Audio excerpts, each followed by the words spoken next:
సొరకాయ కర్రీ లంచ్లోకి ఇలా వండితే చాలా టేస్టీగా ఉంటుంది. చాలా ఇష్టంగా తింటారు, ఇష్టం లేని వాళ్ళు కూడా. ఫస్ట్ అయితే ఆయిల్ హీట్ అయ్యాక పల్లి నూనె వాడుతున్నాను నేను. ఆయిల్ హీట్ అయ్యాక ఆవాలు వేసుకోవాలి. ఆవాలు చిటపట్లాడాక జీలకర్ర వేసుకోవాలి. జీలకర్ర చిటపట్లాడాలి. తర్వాత ఉల్లిపాయ ముక్కలు వేసుకోవాలి.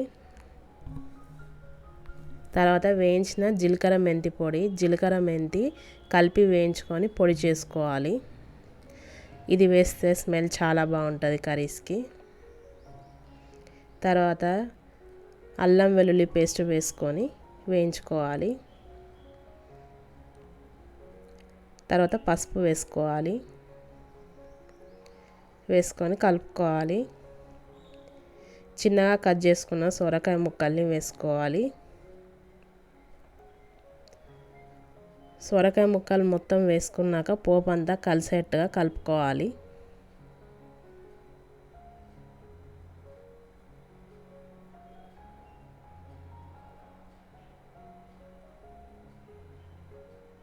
ఇలా కలుపుకున్నాక 10 నిమిషాలు మీడియం మంట పైన మూత పెట్టుకొని ఉడికించుకోవాలి. ఇలా ఉడికాక టమాటా ముక్కలు వేసుకోవాలి.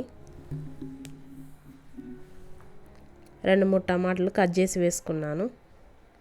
వేసుకొని టమాటా మొత్తం పూర్తిగా మగ్గిపోయేంత వరకు ఉడికించుకోవాలి మూత పెట్టుకొని.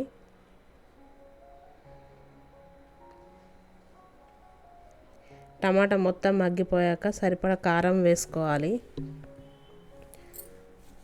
తగినంత ఉప్పు వేసుకోవాలి. వేయించిన ధనియాల పొడి వేసుకోవాలి.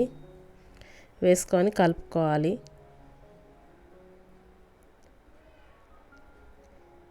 ఇలా కలుపుకున్నాక పుదీనా ఒక కట్ట వేసుకోవాలి. పుదీనా కంపల్సరీ వేసుకోవాలి.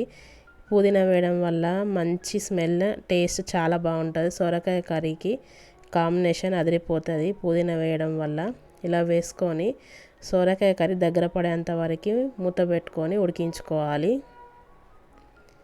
కూర మొత్తం తయారైపోయింది. స్టవ్ ఆఫ్ చేసేసుకొని రైస్లోకి చపాతీలోకి తింటే చాలా బాగుంటుంది.